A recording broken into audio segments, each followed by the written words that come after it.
Thank you very much, Rick. Let me introduce our panel members. They're well known in our community.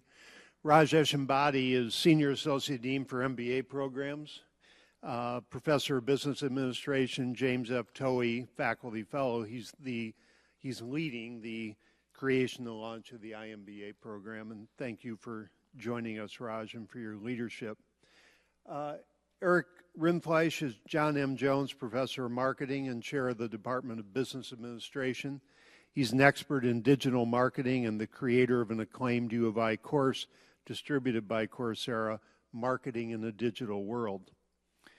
And Madhu Viswanathan is the Diane and Stephen M. Miller Professor in Business. He's creating a U of I Coursera course on subsistence marketplaces, one of his several areas of passion and expertise. Here's what we're going to do. I'm going to invite each member of the panel to respond to a question I will give that person and then add any comment they'd like to in reacting to what Rick just presented to us. And then we're going to open it up to you. Hear your questions and comments, anything you'd like to direct to Rick or any member of the panel, and we look forward to a lot of interaction with you. So, Raj, let me start with you. iMBA. Tell us your greatest hopes and your greatest concerns about the iMBA 2 months from launch. Wow. I didn't prepare for that question. But anyway, thank you, Joe. Thank you, Rick, for this opportunity. At a philosophical level, the iMBA is a transformative model, as Professor Levin pointed out, because it helps us achieve 3 objectives. It helps us to provide high-quality education at an affordable price, and it broadens the access. As far as the launch itself is concerned, as Madhu would like to say, and I'm borrowing Madhu's terms, we are in the last quarter of the Super Bowl, if you will, and I'm hoping for no interception, actually. But the greatest hopes are at a broader level, apart from all these things, and I love the last slide of Professor Levin, which talked about the land grant mission with a global impact. I truly believe that the iMBA is going to be a milestone in our university's history, which enables us to become, in the absence of any other term, I'm going to call it a global grant mission, if you will. The ability to reach people in their own homes,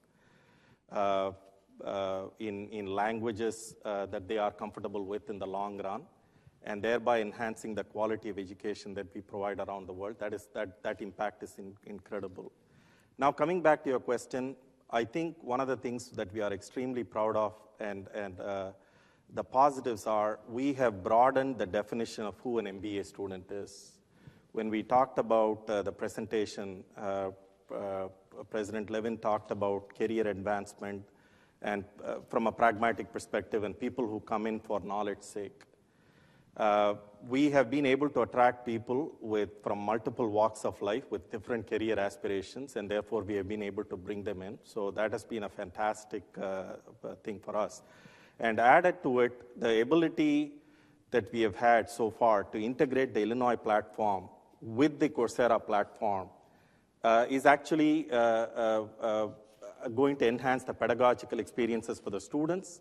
It's going to enhance the experiences for the faculty and thereby for the university. And let me give you a very quick thing. When you integrate a platform, birds of a feather flock together. When you select a bunch of people for the iMBA, they're all going to react in one particular way. But when you are not fenced off, and when you have the opportunity to talk to somebody from Bangladesh or work with an entrepreneur in Southern Illinois, you are not fenced off from the world, and that, to me, the breaking down of silos is one of the greatest hopes that we have for this program, and we'll be, I think this is going to be transformative for business education in the future. As far as the concerns, we have a phenomenal team, rockstar faculty, fabulous staff, and so this is, from a probabilistic perspective, this is probably very low. But my concern is at a broader level, we are integrating 3 different organizations. A very creative organization from the College of Business, the e-learning, the process-oriented organization from the Provost's office, CITL, Center for Technology and Learning, and a scale-based organization like Coursera. Anytime you integrate multiple things and put on top a very different model where faculty members have been sole entrepreneurs, now we are making them the central hub of a collaborative network. There are certain challenges and huge tensions, if you will. For instance, before I started the iMBA, Professor Levin doesn't know me, I had a full head of hair. So that, to me, to be frank with you, from an execution point of view, conceptually, I think we are fantastic. But as the great philosopher Mike Tyson once said, plans are great, but planning goes out the window when the first blow lands on your face. So to me, from an execution point of view, how we integrate these 3 organizations to create a meaningful experience, I think that would be my significant concern. Thank you very much. I have to say, Raj, you've become very wise very fast in leading this change, and that's good for us. Thank you. So, Eric, you're a star faculty member, and you've actually done it. You've created an incredibly well-received online course in digital marketing. And while you're welcome to comment on anything related to what Rick has shown us, because there are a lot of faculty members here, and you're kind of in the lead here in having done this, what's involved? How'd you do it? Before I talk about myself, I'd like to talk about my faculty. As the head of the Department of Business Administration, which is the largest department in our college, I think as Dean Brown mentioned in his opening remarks, this is a fundamental shift in how we deliver knowledge. In fact, in some ways, I think Coursera really isn't, I'm not quite sure what it is, but I'm convinced it's not teaching. It's teaching plus something else. So I'll get to that in my advice. But as a department head, I'm very proud of my faculty, especially in this effort. Only one person here is not a member of the Department of Business Administration, and you can guess who that is. So that says something about our faculty's grasping and of this new and somewhat scary. My first reaction when Raj asked me to teach was I was really scared to do it, and he took a lot of convincing to get me to do it. But by the time we're done, and we're still fleshing this out, as Rick laid out these 8 specializations, by the time we're done, by my estimation, half of my tenured faculty will be teaching in this program, which is amazing. And most of us are old dogs trying to learn new tricks. I guess my advice would be if I can do it, you can do it. In addition to never teaching online before, this was a topic that I've never taught before. I've never taught digital marketing. I'm not a digital marketing expert. Actually, my course is not a digital marketing course. It's a marketing in the digital world course, which I think are 2 very different things. I think you asked me the advice I would give. First of all, getting back to this idea that Coursera is teaching plus something else, I think you need to approach it from a fresh slate. Even if it's a course that you've taught many times before, that approach it as a new opportunity, a new modality. Typically take a look at the PowerPoint slides that you have, but don't just present those. So to give you some ideas of the things that I'm doing, Coursera enables you to do things you couldn't do in a normal class. We often talk about the limitations of a platform like Coursera, such as the lack of face-to-face interaction, but it allows you to do many things you couldn't do in traditional classrooms, such as moving beyond the classroom. So we talk about my new Coursera class, which is the 3D printing revolution, which will be available in February sometime, so please tune in. And in that course, I'm actually going to New York City next week, and I'm filming 6 videos, one with a 3D printing manufacturing company who makes printers, one with a 3D printing retailer, one with a professor of engineering who's a leading voice in this domain on the technical side. And those would be things that would be difficult to do in a normal classroom experience. The second thing that's more tactical is when you're filming at least the video content. Coursera, of course, is more than video. It's also you have text and cases and readings. The most difficult thing was to try to figure out what does if you're teaching on a Tuesday, Thursday, or Monday, Wednesday platform, what does a 75-minute traditional face-to-face lecture equate to with a video? And it's less than 75 minutes. And just talking to a camera without any feedback certainly lessens the amount of time you spend in class, because you're not getting questions. You're sitting there as a blank slate. So I guess practice that. Practice talking to the wall as you're driving, talking in your car, kind of like singing in the shower, sort of thing. But it's very different formats.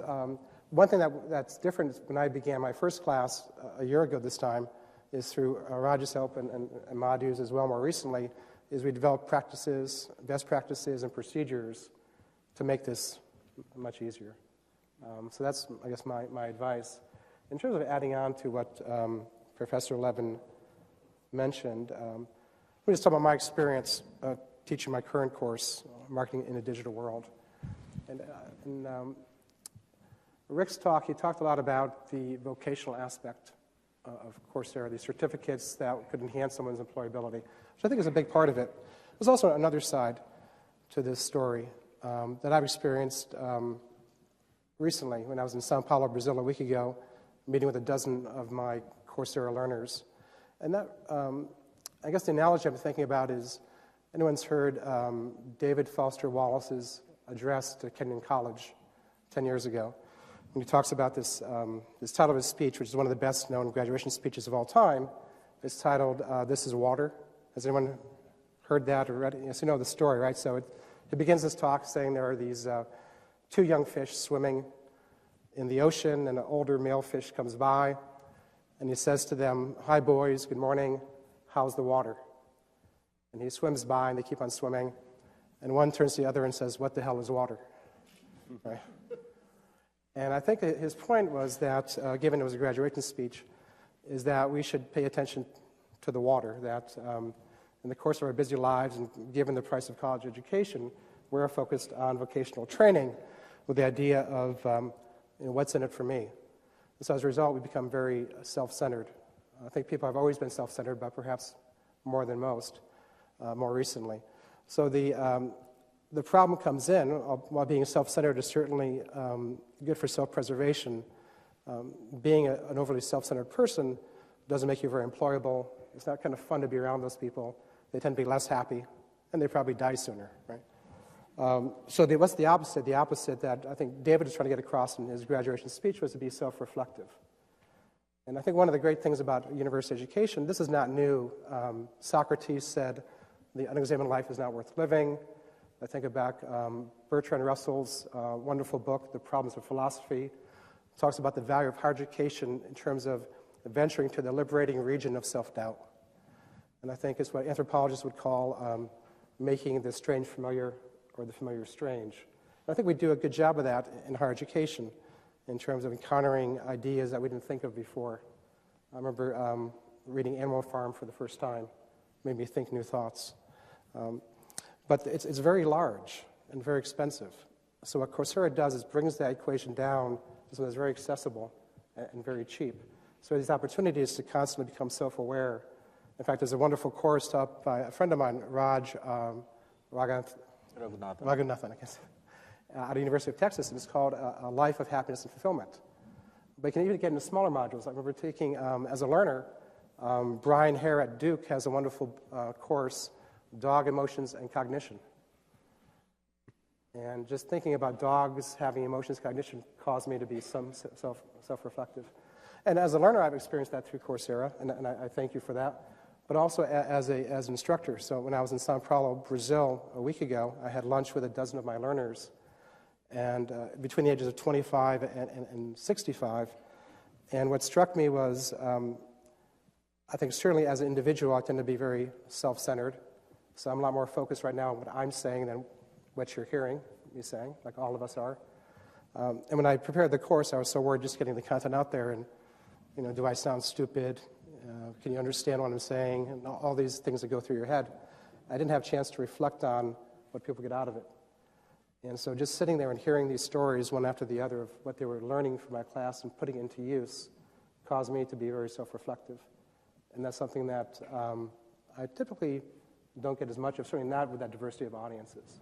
So I think that's a real value in addition to the complement of this career success, but this idea of becoming more reflective people and hopefully, I think, better human beings as a result. Thank you very much. I do want to say there is an unabashed idealism in this notion of extending education to people around the world who really need it. This is a fundamental motive for many of us. So Madhu, you're a star faculty member.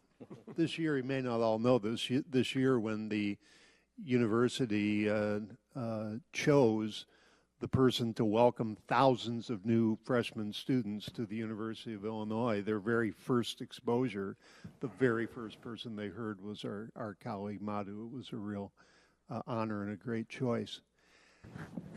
Here's my question to you.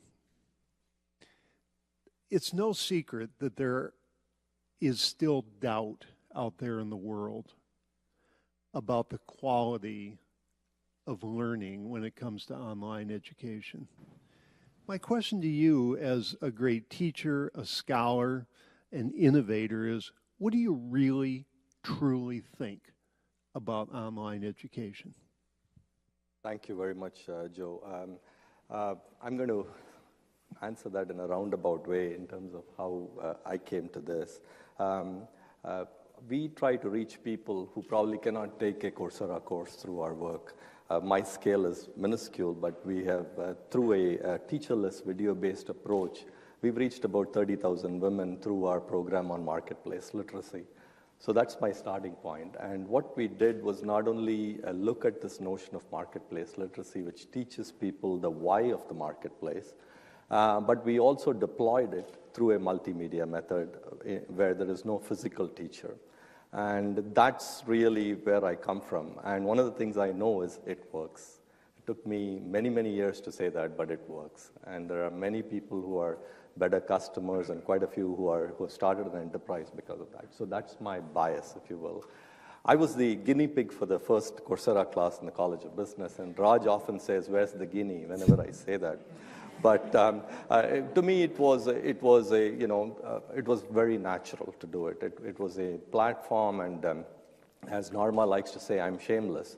So it was a wonderful thing to do. There was no two ways about it. And we actually experimented with quite a few things, including getting people to do projects and so on. So that's, kind of where I come from on this. To me, it's really a tidal wave out there called technology, which has hit other industries perhaps before ours, and we have to figure out a way to surf it. And we have to figure out a way to make it work. If a multimedia teacherless approach can work for people who have never been to school, I truly think that this kind of an approach with the tremendous quality of the people here can definitely work. So that's where I would come from, Joe, in terms of that. I also wanted to add on a few other comments. I've been at this working with an amazing group of faculty, instructional designers, videographers, and so on for the last 12 weeks. So staying with the Super Bowl, let's say that's 12 minutes of the fourth quarter, and there's 3 more minutes to go. I think we need one solid drive, but because of the quality of the people I work with, I'm very confident of it, and we don't need a last-minute interception. So let me put it this way. A lot of the work I do is bottom-up, and so, in a lot of these different contexts. So let me give you a very personal example. I go up to a BIF room, a room in this building. The PowerPoint doesn't work. I call up my friends in the IT part. They come and they fix it, and I keep going. Well, now let's transfer that to a Coursera course. Basically, I show up in class 6 months before class. This is my thing. I mean, I know what to do. I know how to go deep into a particular topic, but I work with 3 entities at 3 different levels who do an amazing job, by the way. So we have, as Raj mentioned. And so I work with 3 different entities. Well, then I design a course for a worldwide audience over here and an admitted group of 60, 70, 100, whatever number of students over here. So I got to balance, that as well.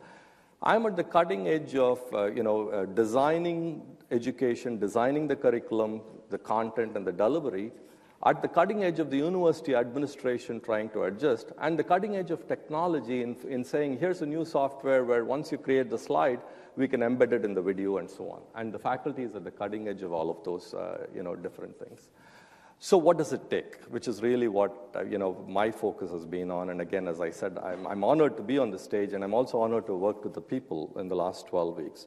I think first of all, it takes the ability to work, within and across organizations in very unique ways. So if you are very good at running an organization, you better be very flexible at working with another organization at a different level. I think it also challenges us in terms of the academic professional faculty relationship. This is very different. This is very intensive. We have to articulate our objectives a lot more. We have to, work on the slides with instructional designers who do an amazing job of adapting and so on. So it's a very different type of model than what we're used to. I would even argue so far as a faculty member for 25 years that, you need, at least in the transition phase, you need a faculty, a manager who understands faculty very well and probably has been faculty themselves in many ways because, you work so closely with faculty and then you work with other entities as well. So that's another part of the puzzle, I would say. Now, when you go from a course to a specialization to a program, that's another set of issues. For example, how do we provide student support services? Let's say I have a student right now. I know that student is struggling due to some personal health issues. I know what it means in terms of student support at the university. What does it mean in an online setting? Networking. How do you create a networking environment? How do you create the learning environment of the future? How do you know that a student is very engaged, very focused? And I'll give you an example. When I first started this course, there was one young man who took my course 3 times, and he was so outstanding that he now works with me. I've never met him before. He works with me, and he goes on international immersions with our students. He stood out. He was so positive. He was able to work with different students in an online setting. What is performance in an online education setting? Right? So that's another question we have to wrestle with and sort out. And this is all very exciting. I mean, this is what, this is a space we should be in terms of all of these different issues. And then how does it feed back into our admissions process? So if people do very well in this setting, doesn't that broaden our dimensions? And isn't that how these things evolve as well? So that's another set of issues, I would say as well. So I'll stop there, Joe. Wonderful. Thank you. So, Rick, we'll give you the last word before we open it up. Any thoughts triggered by the comments of our colleagues here? Yeah, sure. Very interesting, and I'm glad to see that the folks that have been producing courses for Raj have not lost their hair, even as he has.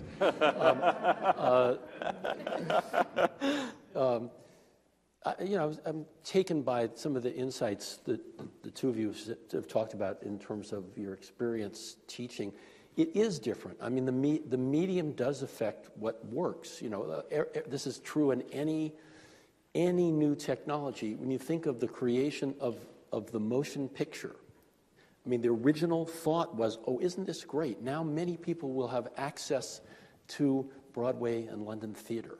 That's what people thought. A lot of early movies were filmed on a proscenium. It was a movie of a stage play, which is like the original online technology, which was a film of a professor teaching to a classroom. And what we're understanding now, of course, classroom capture is a lousy technology for working online. The instructor is speaking to the audience in the classroom, not to the internet learner. And the questions and answers coming from the audience are distracting to the internet learner. So what do we do instead? We now have people talking into the camera, as Eric was saying, which is a whole new thing to get used to.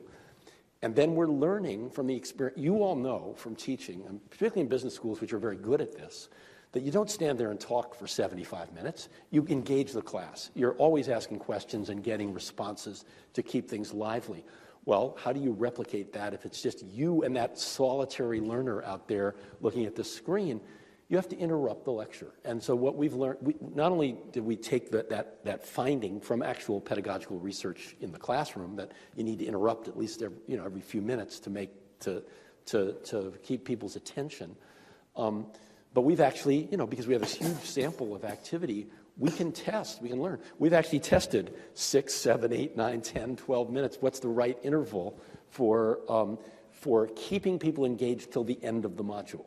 And the answer is, down to 6 minutes, the shorter the better. I mean, 6 minutes is about the sweet spot for when you interrupt. And what we do is we interrupt with little quizzes. There's some question, or there's some thing to do, or just a prompt to think about this, something to engage the student in between lectures. So the technology is changing the way we teach. And another example. Our first courses on Coursera were the typical, 13-week semester courses. We had 13 weeks of material, or 10-week quarter courses, whatever it was that the professor was used to. Well, the completion rates were dismal. Internet learners aren't going to stay with it that long. And what we learned, partly what Eric was saying, actually, if you're not doing the classroom interruptions, you find you don't really have 75 minutes of material. And it turns out just by that compression alone, in eliminating the discussion in the class, probably, it takes you half as long to complete a course. And what we've actually found, by testing, retention rates are optimized at about a 4-week course. So we've actually been encouraging our partner universities, build the courses around 4-week units. Now, if it really is a course that requires longer, we've got a lot of Part 1 and Part 2 courses that go 4 weeks each. But so I'm just really underscoring the point you're making, that the medium really does require new ways of thinking about how to teach effectively. And we have this amazing opportunity with millions of learners to do really rigorous testing of lots of different alternatives. So we're doing A/B testing on different subsamples of our population. I mean, every day we've got, I think we ran 200 experiments last quarter, in total. And this is, and then we can convey that information back to our partner universities to help them do a better job. Great. We're off to a great start. Where's my friend Kayla? So Kayla, I'm going to work this side of the room. You work that side of the room, okay? So we're just going to open it up to you now. Any comments, questions? Thank you so much. Are there things that you found cannot be taught in this medium? I'm very much interested in the creative arts. So can you teach design? Can you teach dance? Can you teach composition? Okay, sure. I'm not going to say no, because I think that the creativity of our instructors in different areas of human activity are going to find ways. And I came into this thinking this doesn't work for everything. It doesn't replace the intensity of the personal interaction that you get in a small discussion class. I still think that's true, but I'm not sure it'll always be true. I mean, I think we may, over time we'll find ways to replicate even that in an online experience with video chats and things like that as the technology improves. But creative activity. So we've got a public speaking class and a songwriting class in which students create something and perform it, and it's crowdsourced, and other students in the class can comment on people's activities. In fact, we didn't mention this, but in a lot of our courses, the things that can't be machine graded are peer graded. And part of the deal is, if you're going to be in this class, you have to agree, I'm going to, for every assignment I submit, I'm going to grade 2 others. And so we get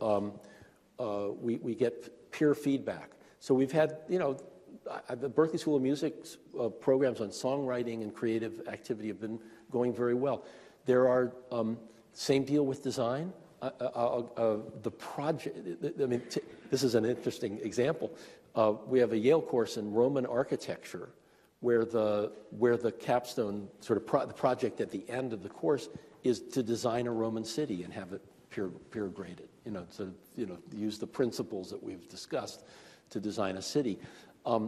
So I think we can do these things. It's going to take years to work out how to make them really satisfying. Dance is trickier. But I suppose you could film and peer grade, dance performances as well. We do have a really interesting course on teaching physics through virtual laboratory. Well, there's two. One where you can do chemistry experiments virtually. I mean, by turning control knobs and things on your computer, and actually making things happen in a lab, or simulating what would happen in a lab. And then there's a physics course where you go out and use everyday materials to learn principles of physics. Go shoot some basketball shots and calculate the trajectory of the parabola that you've created and things like that. So technology is going to just give more opportunity for human imagination rather than limit it, I think. I think this is a really important question because, business, like a lot of professions, is a performing art. It's partly about thought and knowledge, but it's also about execution. So the question of how, through online education, you develop the performing art aspect is really important. Kayla, do you have somebody on your side? Down here, somebody.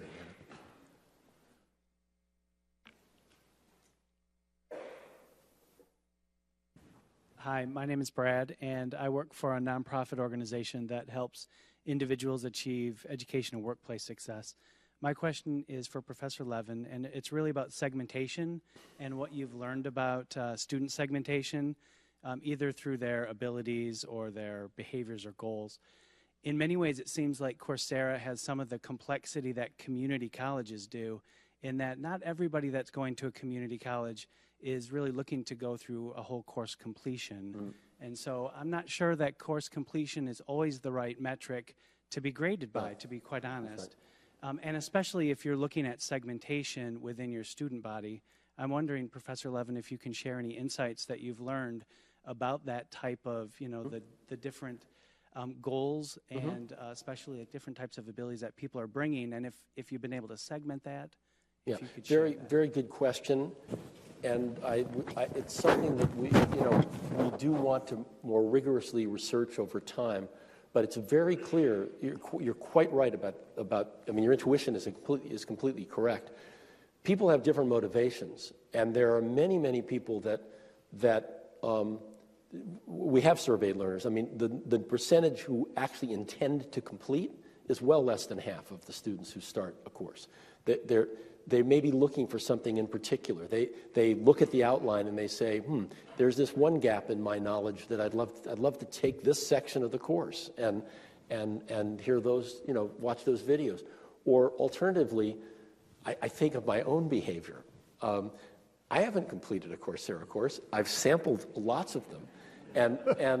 And I don't ever do the assessments. I did actually. I did do when I first was thinking about joining Coursera, I went and found a course in my own field in microeconomics, and there I just felt, well, gee, it's been a long time since I sort of tried to do an economics problem set, so I wanted to make sure I could.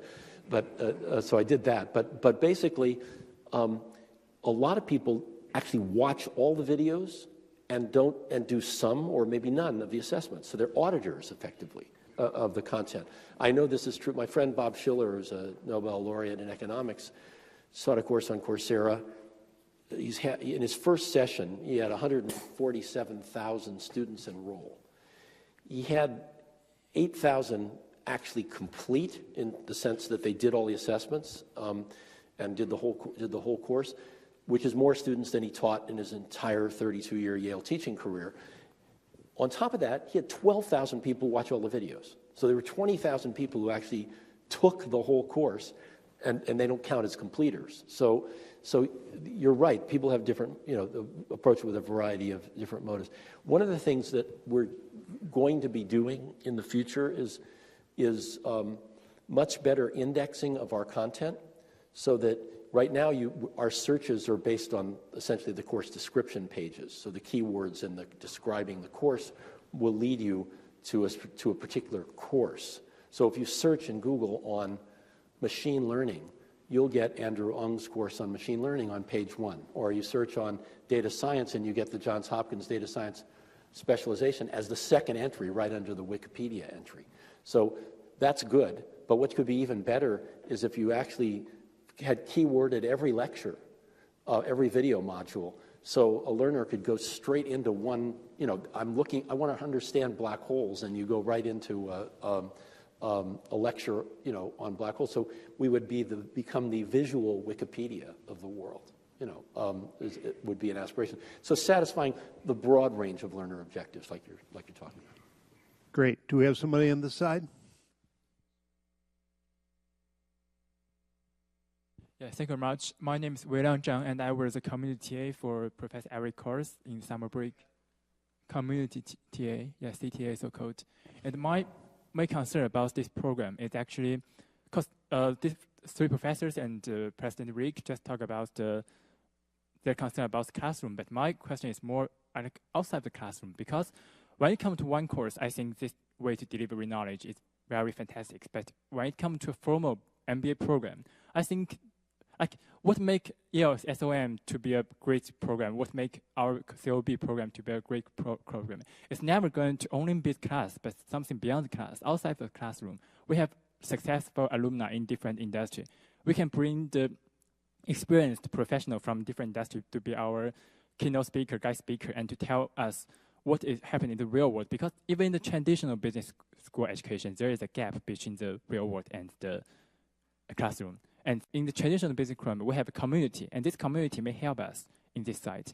I'm wondering, when it comes to online education, what are you going to do to establish or build such a community, like with the experience, with the peer students have fantastic working experience with the professional who can tell us what happened in the real world and such things. What are you going to do in this site? Thanks.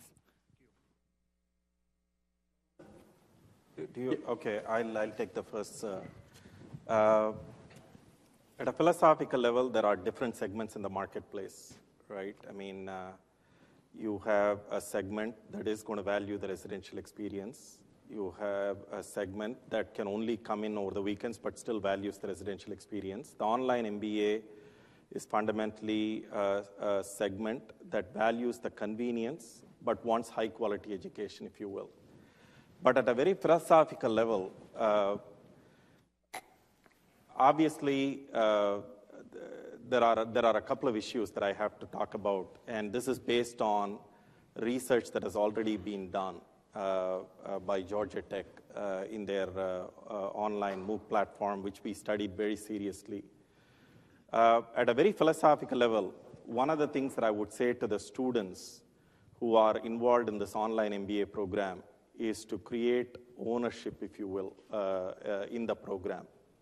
And by which it is not just, and we are going to do everything we can to create communities, to form teams, and we'll probably form teams that are, geographically connected and so on. But at a very philosophical, it's also about the student, and one thing that I'm going to urge the students to do is, apart from connecting with people on the content, form social bonds with these team members, which effectively helps in terms of the long-run retention and so on. So that would be my response to you.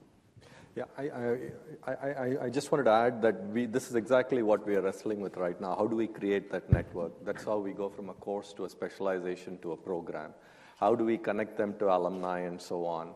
We have these 2-week intervals after each specialization. How do we create a high engagement component which really engages the students? How do we assign groups across perhaps specializations So they get that continuity of experience and so on. So this is exactly what we're wrestling with. And the larger point I want to make is the spillovers in a sense. That is that as we enhance value for the iMBA, we need to sort out how we enhance value for the other programs. Right. And there's only one direction value is going up. That's it. I mean, it's only going to be enhancing value. We got to sort out the pricing, and we can't be very precise about it. We got to kind of, that too kind of evolves. And so I think part of it is, for example, having taught in Coursera, I teach an engineering class, which is quite different now. They go on to Coursera or a similar or our on-campus platform, and they cover that material. My classes are a lot more emergent. They get me in a one-on-one setting. They get me to a group setting. That's how my classes are today. And so we have to continuously think about how we're going to enhance value in the face-to-face as well. And to me, that's a very exciting thing that's happening.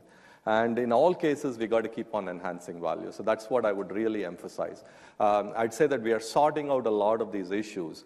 But in the end, we want to figure out how best we can deliver value in these different settings. Here, Deepak.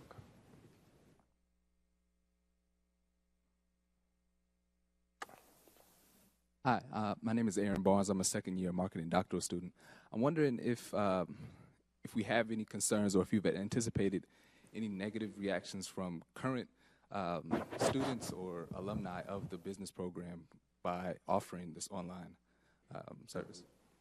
We did, when we launched this program in May, we did talk to our current students, our current MBA students, our current executive MBA students. We reached out to our alumni.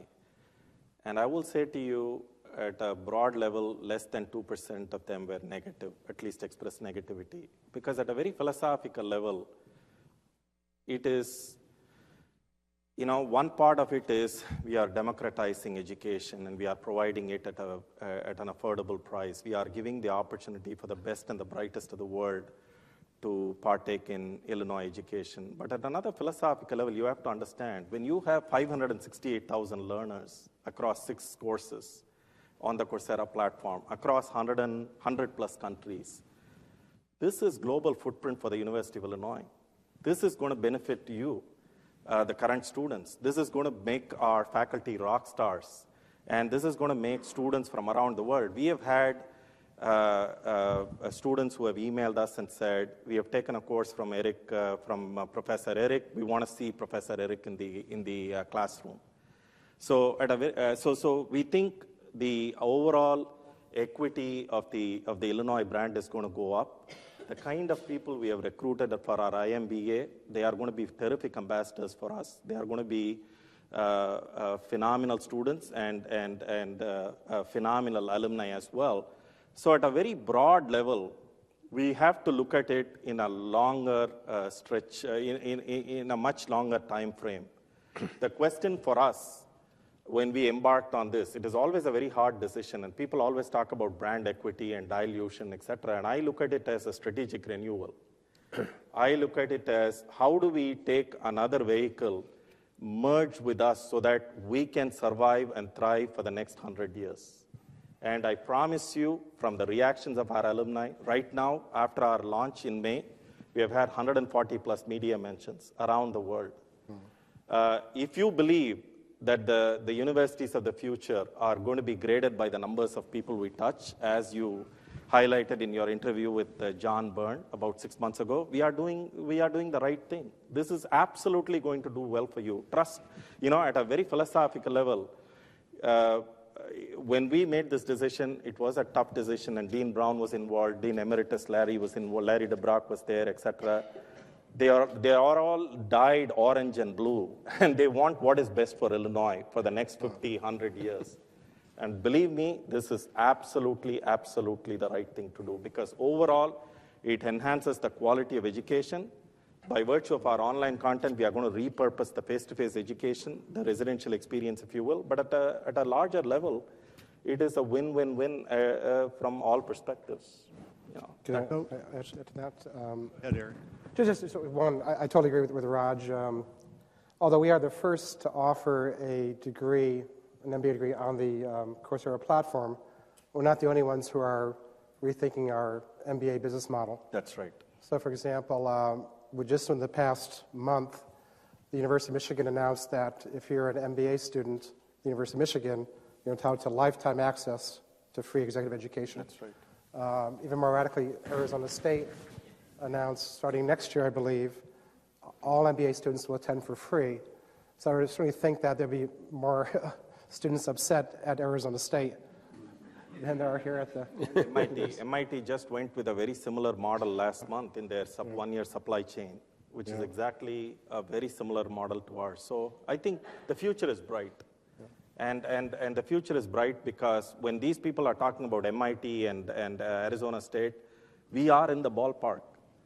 And so we are going to be fine. It's going to be a fantastic scenario for all of us. So two quick items before I give this to Paul Magelli. One item is we're done in 10 minutes. The second item is this. I just want to tag on to the last interaction here. This is a profoundly important question that was asked, which is, the University of Illinois has about 600,000 alumni. How our alumni end up feeling about what we're doing here is really important, and I don't think we should sugarcoat the tension. There is a tension. I think that what I call the Harvardization of higher education has translated into scarcity is good. Okay? The highest ranked schools in U.S. News are the ones that get the most applications and deny the most admits. Turn them down. And that has translated into prestige. That is a complete reversal from the land-grant mission that a great university like this one has had for over 150 years. And what we're doing here with Coursera does return to our land-grant roots. And if what you want from your university is just exclusivity, the fewer the better, you're not going to be happy with this. But if, as Raj says, what we're doing here promotes our reputation for quality as an innovator, as a high-impact institution, as a home of faculty stars, then you're going to swell up with pride. And what I would say is, we're about to find out. This is for Dr. Levin. It's really a piece of historical information. I don't know how many of you in this room realize that in September of 1965, 50 years ago, there was a meeting, and the star was Dr. Donald Bitzer, and it was called Computer-Aided Instruction, and he was the father and the founder of Plato. And this is the precursor to Coursera. And there were courses on Plato that were taught by faculty with all of the concerns that we've heard about Coursera in this iMBA program. But that started at the University of Illinois 50 years ago. That's fantastic. And I hope you'll put that in your information. Yeah, I will. Thank you.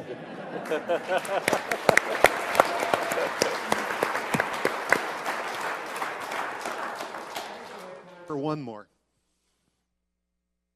Hi, I'm Vanessa, and I work in Alumni Relations and Engagement at the university, and I wanted to tag on to what you said, Joe, and this idea of tension, where the real competitive advantage lies, though, in how do you leverage the alumni base you do have, and how, if you can find ways to integrate alumni involvement in this experience, you're actually going to create value.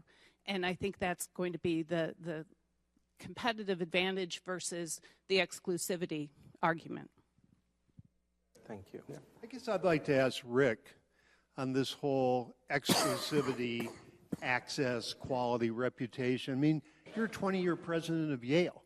Mm-hmm. I mean, right next to the Harvardization of higher ed has been the Yaleization of higher ed, Same sin in a way. So what do you think about this? It's interesting. We have... There's concern among faculty, as there always is about anything that's new, about getting into online education in a big way. But our alumni have truly embraced this. Now, we aren't offering degrees, but we are offering open courses, and indeed we did it. I started in this business in 2000. I got Stanford and Oxford, the only two schools I could convince because I'm an alumnus of both, to join Yale in offering online courses. Then the technology was primitive. We didn't have the right business model. We closed it up after 3 years. Then we went in when MIT started the open courseware, and we decided we can actually do this better. We're going to do better, higher quality production of the videos. MIT was mostly just the curriculum materials, and some courses had videos. We did 45 really well done classroom capture type videos called Open Yale.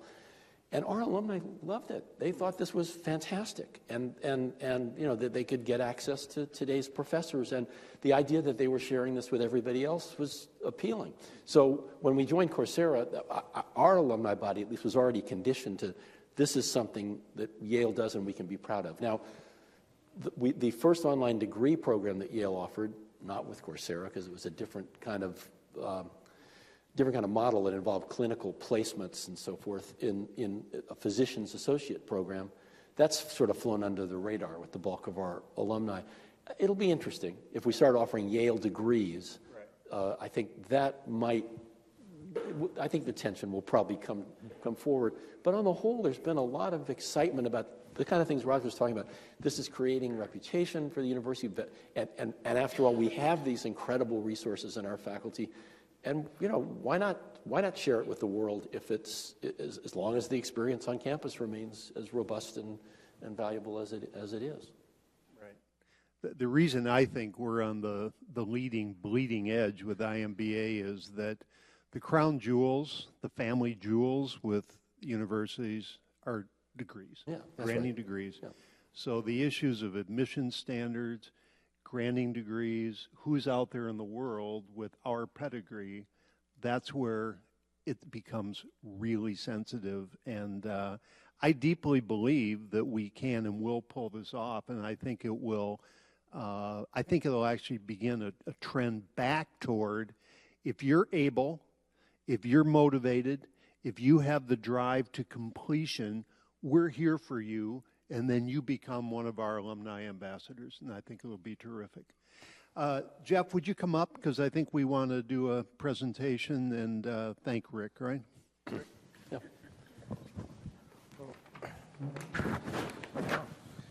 Well, I just want to thank you, as well as all of the panelists, for a really fantastic discussion. And I'll just reiterate that we are on the front end of what I really believe is a transformation in the way that we deliver content.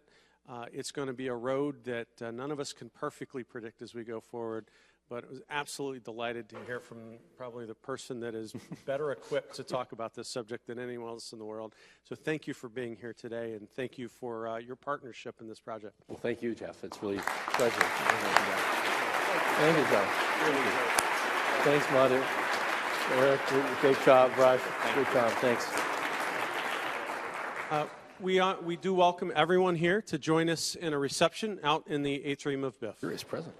Thanks, that was really great. Oh, that was fun. I thought it was fun. So yeah. I've really been looking forward to spending time. I enjoyed it. Thanks for bringing it up. It is.